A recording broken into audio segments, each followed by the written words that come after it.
नमस्कार। Hot topic में आपका स्वागत है। महाराष्ट्र विधानसभा चुनाव और उसके नतीजे और उसके बाद मुख्यमंत्री की तलाश, इस पर आज हम आधे घंटे बातचीत करेंगे। महाराष्ट्र विधानसभा चुनाव के नतीजे आने के करीब हफ्ते भर बाद भी नई सरकार की तस्वीर अभी कुछ कुछ ही साफ हो पाई। ये तो तय है कि प्रचंड बहुमत हासिल करने वाली महायुति ही सरकार बनाएगी, लेकिन इस सवाल का जवाब अब तक नहीं मिल पाया कि मुख्यमंत्री कौन होगा। इसी का जवाब ढूंढने के लिए महायुति के तीनों बड़े नेता एकनाथ शिंदे, देवेंद्र फडणवीस और अजित पवार आज दिल्ली आए हुए। एनसीपी के नेता अजित पवार ने बताया है कि रात 9 बजे गृह मंत्री अमित शाह के साथ महायुति के नेताओं की अहम बैठक होने जा रही है। इस बैठक में उन्होंने बताया कि महाराष्ट्र के नए सीएम का नाम भी तय हो सकता है। साथ ही किसे कितने मंत्रालय मिलेंगे, यानी कि पावर शेयरिंग फॉर्मूला क्या होगा, इस पर भी चर्चा होगी। अहम मंत्रालयों का बंटवारा कैसे होगा, इन सारे सवालों के जवाब भी इस बैठक से निकल सकते हैं। तो हम एकनाथ जी शिंदे हो, मैं हूँ या देवेंद्र फडणवीस हो या बाकी हमारे साथी सब मिलके हम मीटिंग में बैठने वाले हैं और 9 बजे के बाद शायद वो मीटिंग शुरू हो जाएगी और उसमें तय होगा कि क्या करना क्या नहीं करना, आगे की लाइन ऑफ एक्शन क्या रहेगी, इसके बारे में सभी बातें हो जाएंगी। महाराष्ट्र में नई सरकार को लेकर सूत्रों के हवाले से जो बड़ी जानकारी निकलकर सामने आ रही है, उसके मुताबिक देवेंद्र फडणवीस ही मुख्यमंत्री बनेंगे। शिवसेना शिंदे गुट के से एक उप मुख्यमंत्री होगा। अजित पवार उप मुख्यमंत्री होंगे। वित्त मंत्रालय भी उनके पास ही रहेगा। लेकिन शिवसेना से पूर्व मुख्यमंत्री यानी कि वर्तमान कार्यवाहक मुख्यमंत्री एकनाथ शिंदे उप मुख्यमंत्री बनेंगे या नहीं बनेंगे, ये स्थिति अभी साफ नहीं। हालांकि कुछ सूत्रों का दावा है कि एकनाथ शिंदे उप मुख्यमंत्री बन सकते हैं। और देखिए, ये जो पूरी कहानी है, इस पर हम विस्तार से बातचीत करेंगे। ग्राउंड जीरो से हमारे जो सहयोगी रिपोर्टर्स हैं वो मौजूद होंगे। रवीश रंजन शुक्ला हमारे सहयोगी, वो अमित शाह के घर पर होंगे। इसके अलावा रौनक कुकड़े मुंबई से, जो लगातार इस खबर पर चुनाव से लेकर और अब तक नज़र बनाए हुए थे, वे हमारे साथ जुड़ेंगे। दिल्ली में राम शिंदे हमारे साथ जुड़ेंगे, जो कि महाराष्ट्र से जुड़ी हुई गतिविधियों पर नज़र रखते हैं, लेकिन चुनाव के दौरान वो महाराष्ट्र में पूरी तरह से एक्टिव थे। और हमारे वरिष्ठ सहयोगी भी मनोरंजन भारती भी इस खबर पर हमसे विस्तार से बातचीत करेंगे। तो सबसे पहले रवीश रंजन का रुख कर लेते हैं, क्योंकि वो ग्राउंड जीरो पर उस जगह है जहाँ पर ये बैठक होनी है। रवीश, कितनी देर में बैठक शुरू होगी? तकरीबन 9 बजे का टाइम बताया जा रहा है, तो हलचल उससे पहले क्या है?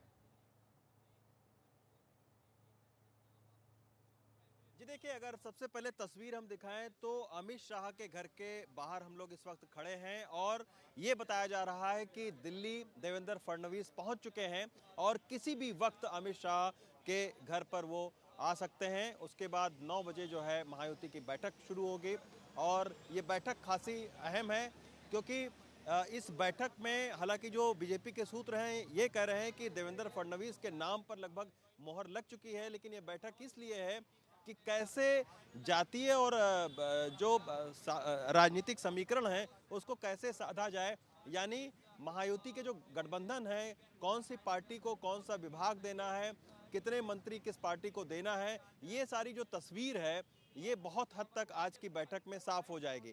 तो अमित शाह के घर पर जो आज बैठक चलनी है और ये देर रात तक बैठक चलनी है और इस बैठक के बाद में पता चल पाएगा कि आखिर क्या फॉर्मूला तैयार किया गया है।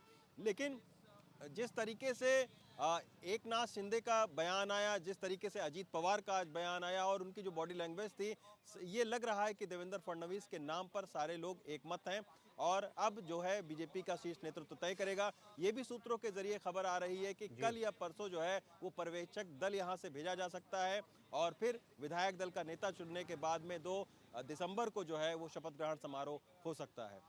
बिल्कुल। हमारे वरिष्ठ सहयोगी मनोरंजन भारती भी इस खबर पर विस्तार से चर्चा करेंगे। आज दिन में वो लुटियंस में काफ़ी सक्रिय थे, लेकिन उससे पहले रौनक कुकड़े का रुख कर लेते हैं मनोरंजन, क्योंकि आज रौनक ने भीतर की खबर दी थी कि किस तरह से शिंदे गुट पर दबाव बना कि वो मुख्यमंत्री पद पर अपना दावा छोड़ दें। लेकिन कहानी उसके आगे क्या है, ये समझने के लिए रौनक का रुख करेंगे। रौनक, अब तो बात लगभग तय हो चुकी है कि एक मुख्यमंत्री 2 उप मुख्यमंत्री होंगे।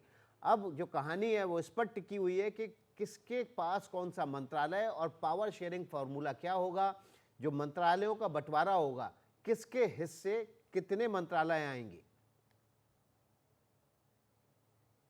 जी देखिए विकास जी, हमें जो जानकारी हमारे सूत्र दे रहे हैं उसके मुताबिक पिछले बार यानी जब 2.5 साल पहले एकनाथ शिंदे के नेतृत्व में सरकार बनी उस वक्त 6 विधायकों के बाद एक मंत्री पद का फॉर्मूला जो है वो रखा गया था, और अब इसको बढ़ाकर शायद चर्चाएं चल रही है कि 7 विधायकों के बाद एक मंत्री पद दिया जाएगा। और अगर इसको कैलकुलेट करने की कोशिश करें तो लगभग 22 मंत्री जो है वो बीजेपी के खाते में जाते हैं, और इसके अलावा 12 मंत्री पद एकनाथ शिंदे के खाते में जाते हैं, और लगभग 9 के करीब मंत्री पद जो है वो अजीत पवार के खाते में जाते हैं। और मुख्य तौर पर अगर देखें तो जो सबसे बड़ा सवाल बना हुआ है कि क्या एकनाथ शिंदे इस सरकार में, जो नई सरकार का गठन होने जा रहा है, उस सरकार में उप मुख्यमंत्री पद संभालेंगे या नहीं। जो एकनाथ शिंदे के करीबी लोग हैं वो ये जानकारी जरूर दे रहे हैं कि एकनाथ शिंदे फिलहाल उस फ्रेम ऑफ माइंड में नहीं है। अगर वो सरकार का हिस्सा नहीं रहते तो कौन उनकी जगह लेगा। ऐसे में हमें जो जानकारी मिल रही है उसके मुताबिक एकनाथ शिंदे अगर इस सरकार में उप मुख्यमंत्री पद का पदभार नहीं संभालते हैं तो उनके करीबी है शंभूराजे देसाई या फिर दादा भुसे। ये दोनों बहुत पुराने शिवसैनिक हैं, एकनाथ शिंदे के करीबी है, और कई सालों से इन्होंने बाला साहब ठाकरे के साथ भी काम किया है, आनंद दिगे के साथ भी काम किया है। बड़ी जानकारी दे रहे हैं दो आप। प्रमुख नाम रौनक जो है वो कुकड़े हमारे उभर कर सहयोगी सामने मुंबई आ से सकते बड़ी हैं। जानकारी दे लेकिन रहे हैं। ये एक भी बार बताया जा दर्शकों रहा के है कि लिए एकनाथ इस शिंदे खबर को भले ही रौनक पार्टी आप के फिर से प्रमुख हों, बताइए कि अगर एकनाथ शिंदे राजी नहीं होते हैं उप मुख्यमंत्री पद लेने के लिए तो कौन 2 वो शख्स हैं जो शिंदे गुट से उप मुख्यमंत्री हो सकते हैं।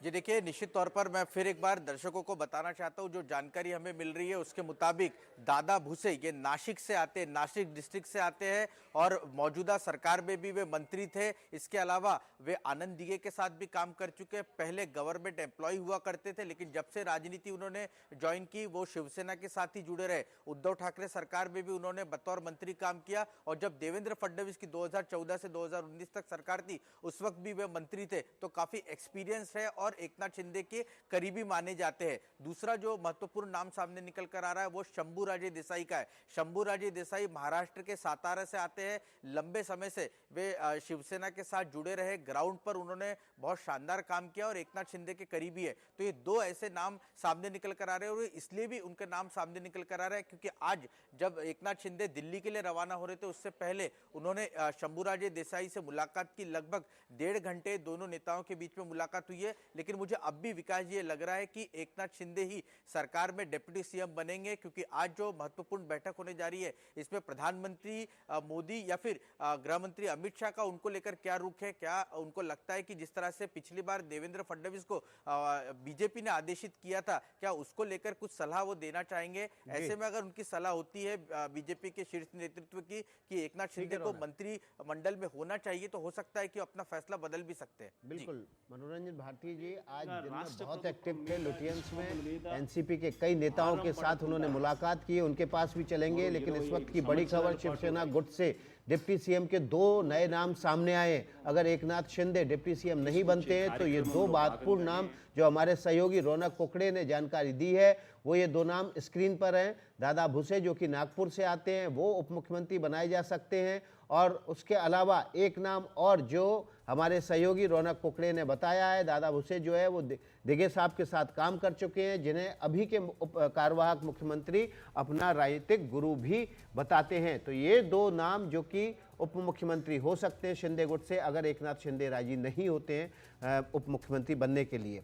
हमारे सहयोगी राम शिंदे इस खबर पर और विस्तार से प्रकाश डालेंगे। राम, जो मंत्रालयों का झगड़ा है वो हमने हर सरकार में देखा है कि ज़बरदस्त तरीके से होता है।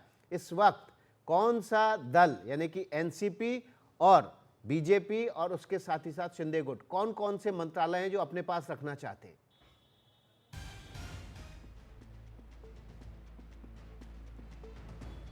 बिल्कुल विकास सर, हमें पता है कि जब 3 पहिए के ऑटो में बैठना पड़ता है तो एडजस्ट होकर बैठना पड़ता है 3 लोगों को।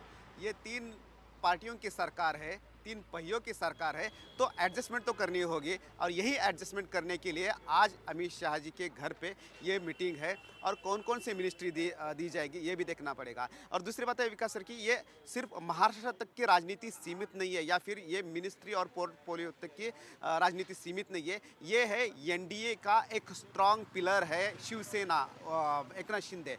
तो इसलिए एनडीए में जो कि पहले अकाली दल हो या फिर कुछ पार्टियां जो है वो बीजेपी से किनारा कर चुकी है, ऐसे वक्त में चंद्रबाबू नायडू हो या फिर एकनाथ शिंदे है, ये दो पिलर बीजेपी के साथ खड़े हैं। उनको नाराज करना यानी कि बीजेपी के लिए फिर एनडीए में ही कुछ अलग असंतोष जो है वो पैदा कर सकता है। इसलिए ये जो इश्यू है वो धीरे से और विश्वास में लेकर शांति से बीजेपी को निपटारा इसका करना होगा, क्योंकि एनडीए के ऊपर भी इसका असर हो सकता है। सांसद है साथ और एनडीए के भी एक अहम सदस्य है, इसलिए भी तो ये जो है बीजेपी हाईकमांड ये भी सोच रही है। लेकिन जो तीन मिनिस्ट्री है उसमें अर्बन डेवलपमेंट है, इरिगेशन है और तीसरी पीडब्ल्यूडी है। लेकिन कुछ चर्चाएं जो चल रही है, होम मिनिस्ट्री के ऊपर भी दावा अब एकनाथ शिंदे करने वाले हैं। तो हमें ये देखना पड़ेगा, क्योंकि होम मिनिस्ट्री हमेशा देवेंद्र फडणवीस ने या फिर बीजेपी ने अपने पास ही रखी है।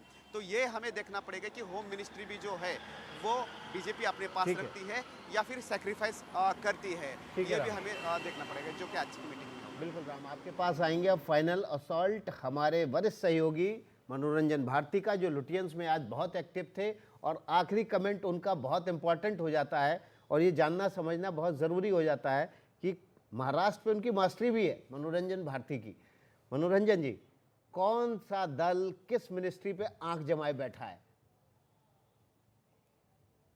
देखिए, सबसे बड़ी बात यह है कि देवेंद्र फडणवीस मुख्यमंत्री होंगे। ये जो एनसीपी के नेता से आज जो मुलाकात हुई, जो आज अजीत पवार और प्रफुल्ल पटेल जर्नलिस्टों से मिले, आप भी थे वहाँ पर, और उसके बाद जब उनसे पूछा गया तो दो उप मुख्यमंत्री के नाम लिए उन्होंने। अब सूत्रों की बात करें तो एक तो खुद अजीत पवार हो गए। अजीत पवार से जब हम लोगों ने बातचीत किया तो उन्होंने वित्त मंत्री के रूप में हमें ये भी बताया कि लाडली बहना के लिए कितना करोड़, 1000 करोड़ का खर्च आएगा और वो खर्च वो कहाँ से लाएंगे।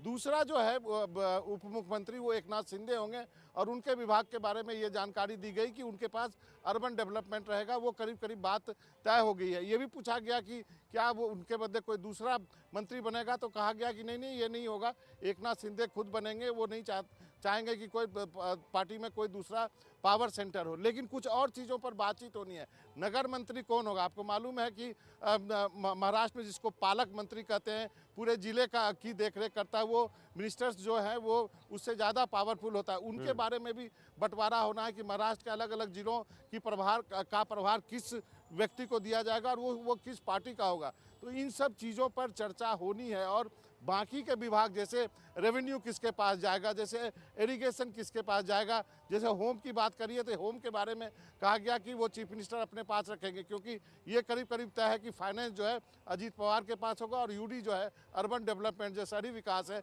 वो एकनाथ शिंदे के पास होगा। फडणवीस की वापसी तय, इस सवाल की हम पड़ताल कर रहे हैं। हमारे सहयोगी ग्राउंड जीरो से इस खबर पर ज़्यादा जानकारी के साथ जुड़े हुए हैं। सबसे पहले हमारे वरिष्ठ सहयोगी मनोरंजन भारती की तरफ चलते हैं। मनोरंजन, बीजेपी हमेशा एक सरप्राइज फैक्टर के लिए जानी जाती है और कभी भी बड़ी जब घटना होती है सरप्राइज फैक्टर के तौर पर वो कुछ ना कुछ नया सामने कर देती है। इस बार क्या मुख्यमंत्री के नाम पर कोई सरप्राइज फैक्टर हो सकता है? देखिए, इसकी आशंका इसलिए व्यक्त की जा रही है कि मध्य प्रदेश और राजस्थान में ऐसा हुआ। कई लोग यहाँ भी बोल रहे हैं कि मराठा को छोड़ करके आप एक ब्राह्मण को बना रहे हैं। इसके जवाब में हमें कहा गया कि पहले भी मनोहर जोशी साहब जो हैं वो मुख्यमंत्री रह सके हैं और बाला साहब ठाकरे ने उनको बनाया है। ये भी कहा गया कि चूंकि देवेंद्र फडणवीस के चेहरे पर लड़ा गया, इसलिए उनके मुख्यमंत्री बनने के चांस सबसे ज़्यादा हैं। और आखिर में एक शपथ ग्रहण जो है वो 2 दिसंबर को होगा। बिल्कुल, बहुत बहुत शुक्रिया इस क्विक अपडेट के लिए मनोरंजन आपका। अभी छोटा सा ब्रेक ले रहे हैं, रुके रहिए।